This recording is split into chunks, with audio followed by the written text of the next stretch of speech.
He wanted to slap himself hard for the kind of monster he'd become. Hurting Alena was never part of the plan. But pride? Pride was a needy bitch, and Hawk wasn't about to lose a staring contest with himself. Kahit masakit. Kahit parang sinaksak niya rin ang sarili niyang dibdib. Wala na siyang natira sa sarili. He'd opened up, emotionally naked, and offered her his ugly, twisted soul on a silver platter. Which was idiotic, because now she had ammunition. He never did this shit before. Never kissed any woman like that. Never locked eyes while giving pleasure. And definitely never came inside anyone. Ever. But with Alena, everything snapped. The pleasure was so sharp, so intense, so complete. It was like coming home after years of wandering in a desert filled with cheap vodka and cheaper regrets. It was his first time, too. His first time losing control like that. His first time climaxing in sync with someone. With her. And now he wanted her again. Like a junkie craving his next hit. But the hysteria in her eyes made him hit pause. Not out of guilt. No, Hawk lost that luxury years ago. But out of pride. He wouldn't beg. Not even for her. She was sitting on the bed, blanket clutched like her life depended on it, glaring at him with the holy fury of a virgin scorn. Blood on the sheets, his first real crime scene in bed. Well, shit. She gave him her virginity. Correction, he took it. Like a professional thief. Smooth entry, messy getaway. Classic Hawk. But when her lips curled with betrayal, something primal in him clenched. This wasn't just another mission gone sideways. This was personal. He hadn't just touched her. He'd broken into something sacred. And now, she looked at him like he'd shattered it. He wanted to hold her, kiss her tears, whisper lies about love and destiny. But the way she flinched when he got close, that was a knife to the gut. Alena. His voice came out rough, sandpaper scraping metal. Don't. She hissed, gripping the sheet tighter. Her lips were swollen, her eyes blazing with hatred and that unfortunate flicker of leftover desire. That flicker, that traitorous spark. He stepped closer and her breath caught. "You hate me?" he whispered. "Good. That makes two of us. You soulless monster." And you're mine." Their chests were rising, breaths uneven. Their silence throbbed with unspoken need. You're heartless. Her voice trembled with rage. You make me do this. "So you're playing this card now, huh?" he snarled, stepping into her space. "Say you didn't scream my name when I made you come." She slapped him, hard. The crack echoed like a gunshot. He caught her wrist, not rough, but firm. She shoved him again, weaker this time. Her voice broke. I'll never forgive you. I wish I'd never met you. "I wish you were forgettable." But they both knew the truth. They were carved into each other now, and neither one of them would ever be clean again. He stared at her, chest rising with slow, ragged breaths. But something dark flashed in his eyes. Something ancient, but not soft, not honorable. Pride, possession. She wrapped the blanket tighter, as if it could protect her from the truth. His voice curled at the end, laced with that same dangerous calm that came before he pulled the trigger. "You can get pregnant." "No," she started, but her voice cracked, betraying her own fear or maybe something more dangerous. Hawk didn't flinch.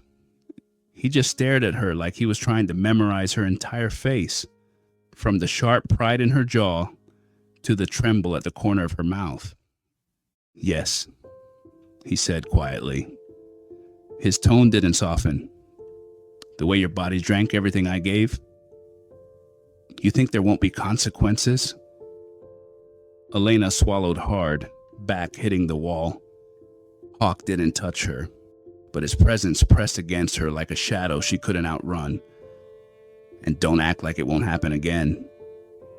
You and I both know it will. Again. And again.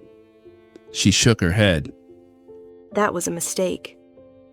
Then call me your mistake, he said, voice thick. Then, after a beat, lower. But your body's already craving a repeat. He stared at her for another breath, then shrugged like the weight of it didn't burn under his ribs. His eyes dropped to her belly for half a second before snapping back to her face. If something's already growing in there, I'll know. And I don't run from what's mine. Alena's jaw tightened. Her pulse fluttered against her throat, but her voice tried to stay sharp.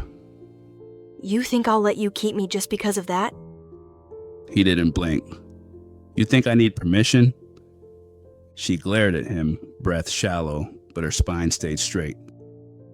I don't care how many times you take me, Hawk. You could claim me 1,000 ways. Leave me soaked in your filth and your name every night. But I will never marry you. He didn't move, didn't blink. But even as she said it, her voice faltered like she didn't fully understand the truth unraveling inside her. Raised to be modest, untouched, unyielding, she had no name for the heat that flushed her cheeks or the ache that pulsed between her legs. Every inch of her screamed contradiction, soft but defiant, trembling but unyielding. And something primal inside him, a Cherokee warrior born of ruin, burned to brand her again. She was untouched, raised behind gilded gates and even higher expectations, preserved like a saint the world wasn't allowed to touch.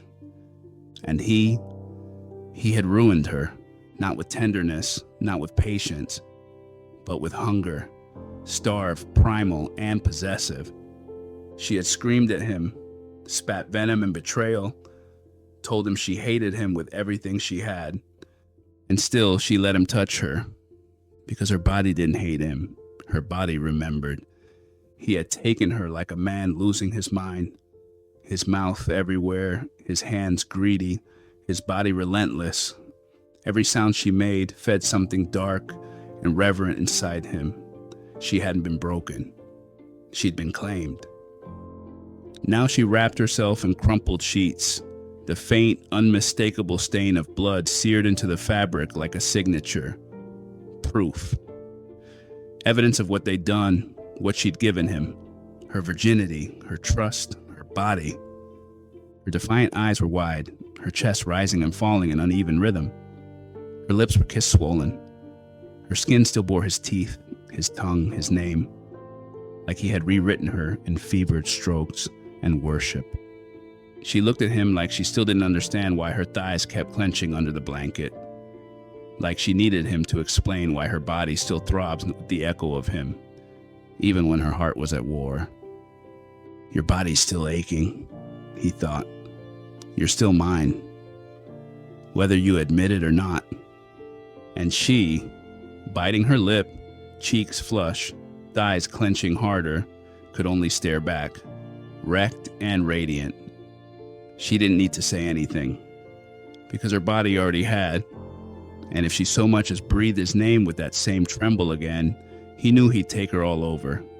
Slower this time, but rough enough to make her remember who gave her that first fall from grace. I'll escape, Hawk. She swore, voice shaking. I'll run, and I'll tell everyone what you did. He laughed, a short, sharp bark. Run, baby.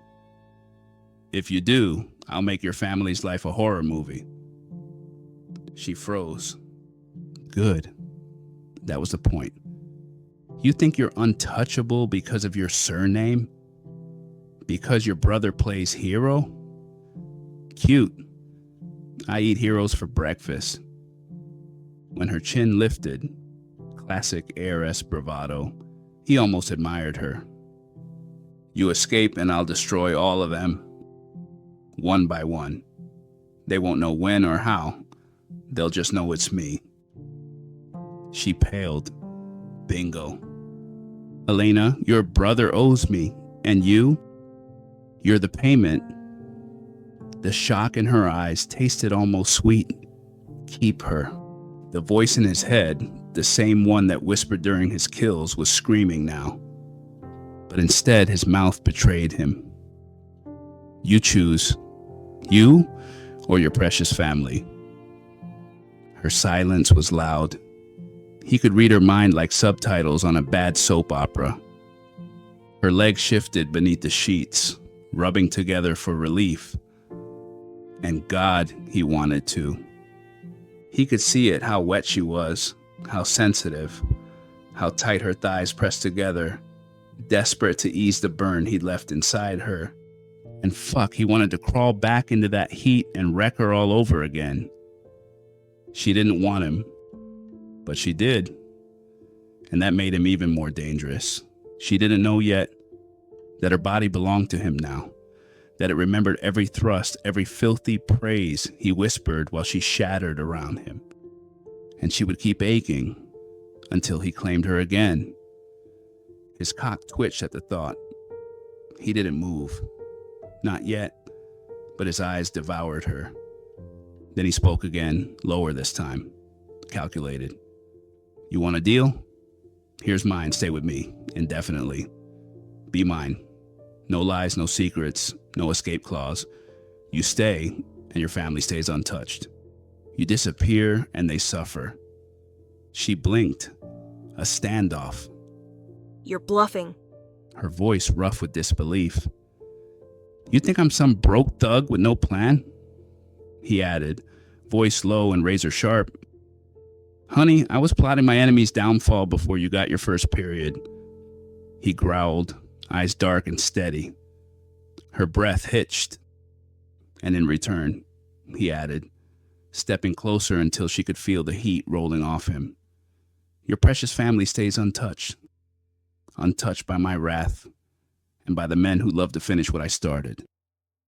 He let the words sink in. Then quieter, crueler, hungrier, he whispered, "But while you're here, your body is mine. Your pleasure is mine. Your damn tears, too." Finally, she spoke, voice trembling. Promise me you won't hurt them. It was almost a plea. Almost. And it stung. Because Hawk, the monster, felt something disturbingly close to guilt. But screw it, he wanted her, even if it meant damning himself. "Stay with me." No escape, no stunts. She was still gorgeous, even crying. A broken porcelain doll. "I'll stay," she whispered. "Just don't hurt them." She was done talking. He tossed her his phone. "Call your family. Tell them you're on vacation. Smile when you lie." She took the phone with a dead stare. He knew what she was thinking. He didn't care. Because in Hawk's world, love was a hostage situation. And Alena, she was never getting out alive.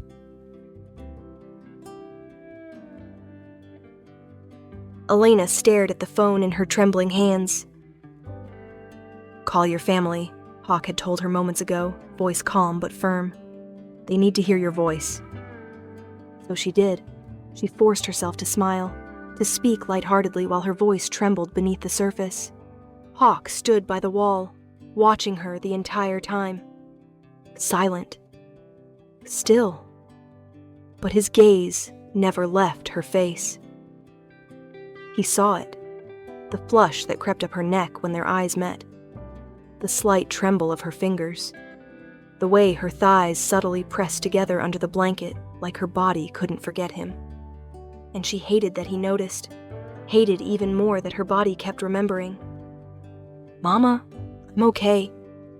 The place is peaceful. I'm just resting. Don't worry about me." Her conversation with her mother echoed in her ears, her cheerful, deceiving voice masking the turmoil inside her. She could barely breathe. Everything felt like a lie layered on top of lust, wrapped in confusion she didn't know how to name. Her body betrayed her. Her pride betrayed her. And now even her voice had become a weapon to fool the people who loved her most. She was spiraling, and Hawk was watching her unravel from across the room, quietly, like a predator studying his prey, like a man who already knew the answers to the questions tearing her apart. She was a liar.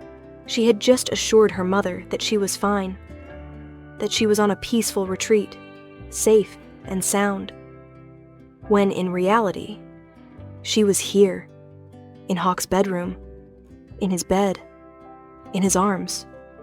And now he wanted her to call home, to tell her family she was safe, to ease their fears, to cover the tracks of an abduction-turned-bargain neither of them wanted to admit felt mutual. And worst of all, she had willingly given herself to him. Well done, Alena. Virginity gone, dignity in question. And now you're starring in a real-life telenovela with the villain you can't stop craving, she muttered in her head, half laughing, half crying. That little girl inside her was trying to lighten the devastation by imagining her Lola Carmela chasing Hawk with a crucifix. But even her imagination couldn't erase the ache still blooming low in her belly.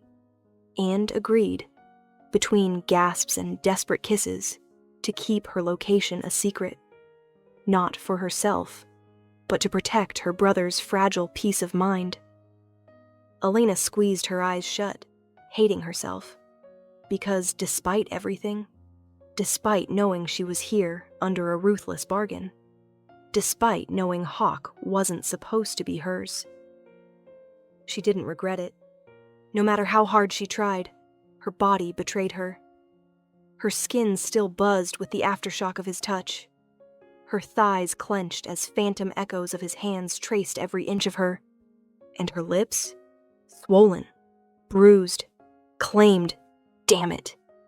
She wanted to erase him from her memory, but a darker part, twisted and raw, wanted to feel it all again.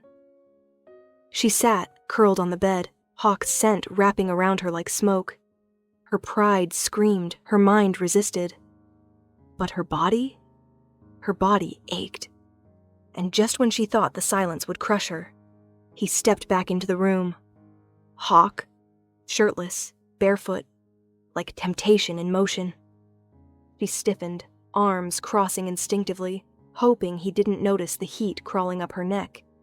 He did. Alena's phone was still warm in her hand. He took the phone, his fingers grazing hers. He leaned against the doorway, arms crossed, gaze heavy. You made the call. Now you hold the rest of the deal. Things run smoother between us when we follow the rules, Alena. Alena's hands curled into fists. She wanted to scream, throw something, maybe even laugh. Because when she was overwhelmed, when everything inside her threatened to collapse, humor was her last shield. Growing up in the convent, positivity was survival. Even now, her mind tried to find something to cling to. Maybe if I ask him to write me a user manual, I'd finally figure out why my body short-circuits every time he breathes in my direction. She wanted to lighten the ache, even if it meant joking with herself while curled in his sheets, furious and flustered beyond reason. Instead, she settled for defiance. Don't start with the bargain again. We both had an agreement. You're the one who said you'd stay, to protect your brother, to keep him from losing everything. Her jaw clenched. That doesn't mean I'm yours. No, but you're still in my bed now. Wrapped in my sheets, shaking from what we did. She flinched, clutching the blanket tighter around her. Because I had no choice. Don't mistake that for desire. He paused a few feet from her, studying her expression. You can hate me all you want, Alena. Hell, you should. But don't rewrite your own choices just because you can't stand what they mean. Alena's voice cracked. I chose peace. For my family. And you're bleeding for it. He murmured softer now. Her lip quivered, but she didn't speak.